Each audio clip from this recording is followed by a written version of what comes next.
आज काफ़ी पौधे तो आपने अभी लगाए हैं एनएसएस के बच्चों ने, और कुछ पौधे हम प्राचार्य महोदय से लगवाएंगे और उसकी सुरक्षा हम सभी का और आप सभी का दायित्व है।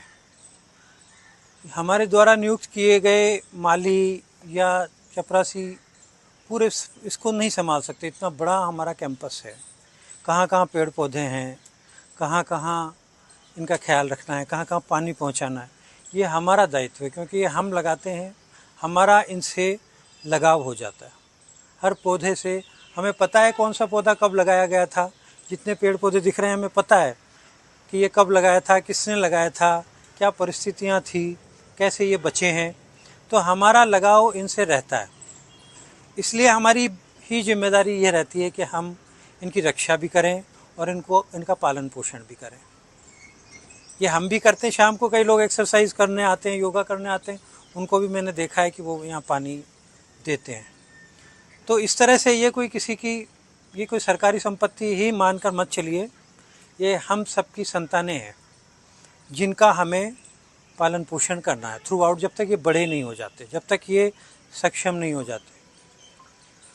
आज के प्रोग्राम में जैसा कि मैंने बताया, आप सुबह करीब 4 बजे उठे होंगे, फिर आपने प्रशासन के साथ भी सहयोग दिया। वहाँ जागरूकता रैलीज़ हैं, साइकिलिंग रैली है, ये सारे कार्यक्रमों में भाग लेते हुए आप यहाँ आए। फिर यहाँ आपने यहाँ पे सफाई की अपनी बैठने की जगह, और अभी आप वृक्षारोपण करोगे।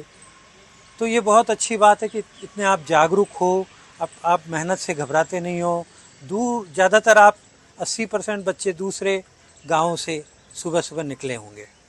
तो इसलिए मैं सबसे पहले आप सभी का धन्यवाद ज्ञापित करना चाहता हूँ कि आप इतनी परेशानियों को अनदेखा करके इतनी जल्दी 4 बजे उठ करके आप आए हैं। और आगे फिर कुछ एक्टिविटीज़ हैं, अलग अलग संस्थाएं कुछ कार्य कर रही हैं वृक्षारोपण के संबंध में, पर्यावरण जागरूकता के संबंध में।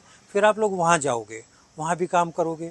तो सब लोग आपसे उम्मीदें करते हैं पूरे शहर में कि आप जब भी बुलाएं। प्रशासन तो बहुत उम्मीद करता है, कोई भी काम हो, चाहे प्रताप ऑडिटोरियम में हो, कहीं हो, पूरे शहर में कहीं भी काम हो, सबसे पहले आप लोगों को याद किया जाता है, आपसे उम्मीद की जाती है, क्योंकि आप पहुंचते हो।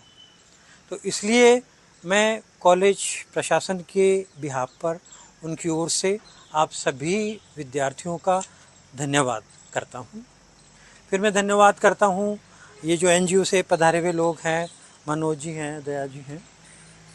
ये भी इन्होंने मुझे कल कहा, तो कल मैंने प्रोग्राम बनाया और आप लोगों को ये संदेश पहुंचाया कि ये हम प्रोग्राम कर रहे हैं। तो इन दोनों का भी बहुत बहुत धन्यवाद कि इन्होंने इनिशिएटिव लिया और इन्होंने ये वादा किया है कि वाटर पोर्ट्स और ट्री गार्ड्स ये हमें पेड़ों की रक्षा के लिए देंगे। और ये कोशिश करेंगे कि यहाँ के जो भामाशाह लोग हैं उनसे मदद लेकर हम तक पहुँचाने की ये कड़ी है। इसके अलावा मैं एनसीसी प्रभारी सत्यदेव जी और एनएसएस प्रभारी सुभाष जी का धन्यवाद ज्ञापित करना चाहता हूँ कि वो यहाँ काम कर रहे थे। हमारा प्रोग्राम शुरू होने से पहले ही प्लांटेशन का कार्यक्रम चल रहा था और बच्चे बहुत जागरूक हैं, अपने बलबूते पर खुद खुदाई करके जगह ढूंढ के चिन्हित करके और वहाँ पौधे लगा रहे थे। अब फिर जाके लगाएंगे।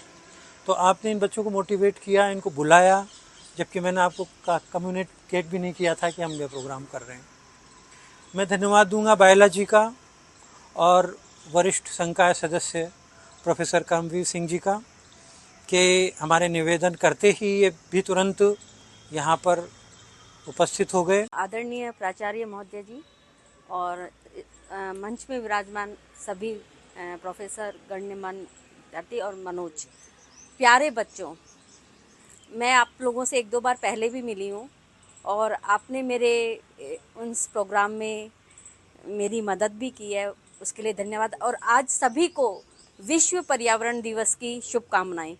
विश्व पर्यावरण दिवस का क्यों एक नाम दिया गया, को यहाँ से ज़रूरत महसूस हुई, क्योंकि हम जहाँ रह रहे हैं, अगर हमारे आसपास का वातावरण स्वच्छ व सुंदर नहीं होगा, हमें किस किस चीज़ की ज़रूरत पड़ती है। हमें अच्छी ऑक्सीजन चाहिए, ऑक्सीजन के लिए हमें प्लांटेशन करना बहुत ज़रूरी है, और प्लांटेशन होगा तो हमारा मतलब कि उसके साथ हमारा पूरा क्या जुड़ा है, वायुमंडल जुड़ा हुआ है। हमारी एयर क्लीन होगी, साथ में अच्छी बारिश होगी, अच्छी बारिश होगी तो हमारे लिए क्रॉप अच्छी होंगी।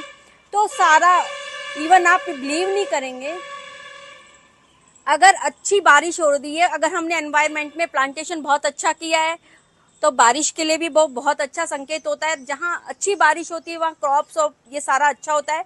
तो सब कुछ उसी से जुड़ा हुआ है। हमारा पूरा इकोसिस्टम, इकोनॉमिक रूप से भी हम पूरी तरह एनवायरनमेंट से जुड़े होते हैं।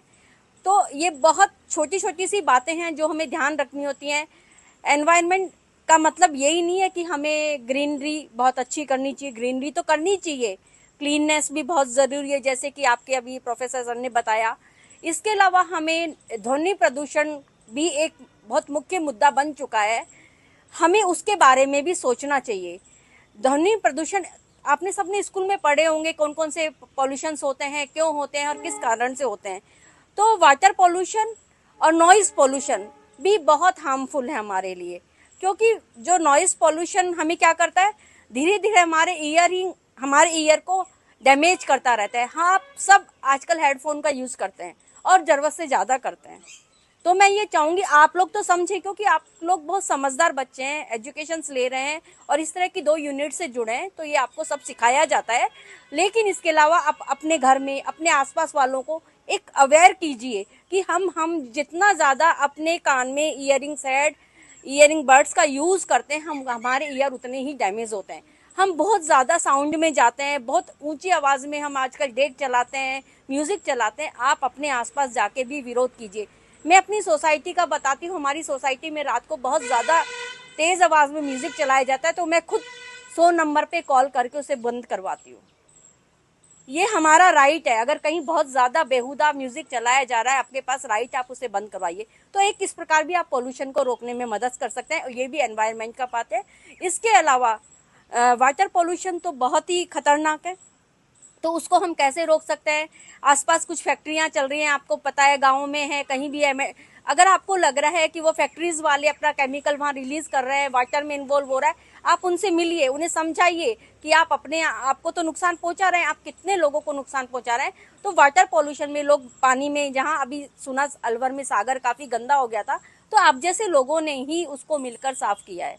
तो क्योंकि उन्हें लगा कि हमारी एकदम ऐसा है, मतलब कि हिस्टोरिकल प्लेसेस है, और वो हम पानी में डाल डाल के पॉलिथीन वगैरह, तो हमारा सबसे पहला फर्ज बनता है इन सब पॉल्यूशंस को रोकना। अवेयरनेस मस्ट है। आपने एक प्लांट लगाया, आज हम ये भी 2 प्लांट यहाँ सर से लगवाएंगे, तो हम चाहेंगे कि आप अपना एक दायित्व ले, इसका एक स्काउट्स का बच्चा, एक एनएसएस का बच्चा, कि ये दोनों प्लांट बड़े होंगे जब तक हमारा दायित्व है। हम कोशिश करेंगे हम टी गार्ड जल्दी उपलब्ध करा दें, फिर भी तब तक आप अपनी एक जिम्मेदारी पे, कि अगर एक प्लांट लगाया है तो वो बड़ा हो और पनपे, एक ये जिम्मेदारी रखें अपने पास। तो मैं यही कहना चाहूँगी कि एनवायरनमेंट डे को सिर्फ हम एक बातों तक सीमित ना करें, सोचें, समझें, विचारें कि आपको कैसे एक सहयोग कर सकते हैं इस पूरे समाज को, एक पूरे देश को, एनवायरनमेंट को स्वच्छ बनाने में। Thank you very much. स्तर पर ये दिवस जो है मनाया जाता है, और विभिन्न शिक्षण संस्थानों में, विभिन्न अन्य संस्थानों में, शहर, राज्य और देश और विश्व स्तर पर इस प्रोग्राम को आज जोर शोर से मनाया जा रहा है। और इसके पीछे के कारण भी कुछ हैं कि जितना ज़्यादा इसे हम लोग मना रहे हैं, पहले इतना कुछ नहीं होता था। उसके पीछे के पेड़ पौधे, जो वन है, जंगल हैं, वो बहुत सारे थे हमारे पास, है ना। आज उनकी संख्या लगातार घटती जा रही है। आप में से ज्योग्राफी के स्टूडेंट हैं, अभी हमारे प्रेजेंट में जो भारत है, भारत में कितने 1952 वन नीति 1952 के तहत कितने प्रतिशत भाग पर वन होने चाहिए? 33% पार्ट, 33% भूभाग पर वन होना चाहिए। है कितना? 23, अप्रोक्स 23 न्यू आंकड़ों के अनुसार। तो ये वनों का जो प्रतिशत है, जंगलों का, पेड़ों का जो संख्या है, वो लगातार घटती जा रही है। इसलिए आप स्काउट और एनएसएस, ये सेवा भाव से काम करने वाली यूनिट होती हैं, जो स्कूल और कॉलेज, स्कूल में उतना नहीं होता, छोटे होते हैं, पर कॉलेज लेवल पर आप में जो नॉलेज है वो बढ़ चुकी होती है, और लेक्चरर्स और सबके गाइडेंस में आप लोग बहुत अच्छे तरीके से इस काम को कर सकते हैं।